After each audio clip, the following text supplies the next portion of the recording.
શ્રીમદ્ ભગવદ ગીતા અધ્યાય 2 શ્લોક 45 ત્રૈગુણ્ય વિષયા વેદા નિસ્ત્રૈગુણ્યો ભવાર્જુન નિર્દ્વંદ્વો નિત્યસત્વસ્થો નિર્યોગક્ષેમાત્મવાન। વેદોમાં પ્રકૃતિના 3 ગુણોનું વર્ણન થયું છે।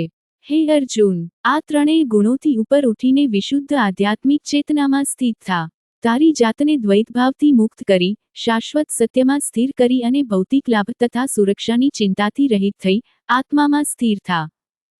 માયાશક્તિ તેના અંગભૂત 3 ગુણોથી દિવ્ય આત્માને જીવનની શારીરિક સંકલ્પનામાં બાંધી દે છે।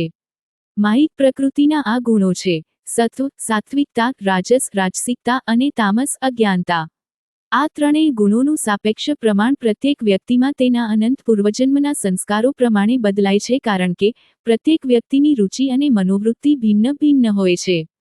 વૈદિક શાસ્ત્રો આ અસમાનતાને સ્વીકારે છે અને બધા જ પ્રકારના લોકોને ઉચિત ઉપદેશ આપે છે।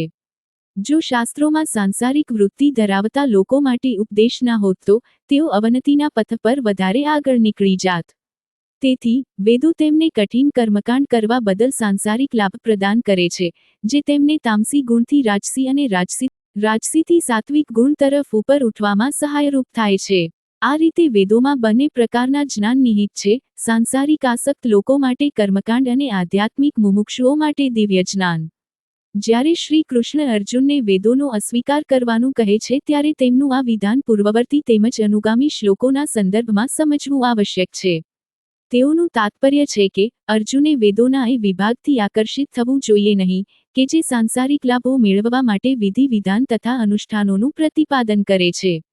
તેના બદલે સ્વયને પરમ સત્યના સ્તર સુધી ઉન્નત કરવા માટે તેણે વૈદિક જ્ઞાનના દિવ્ય ખંડના ઉપદેશ ઉપર ધ્યાન કેન્દ્રિત કરવું જોઈએ।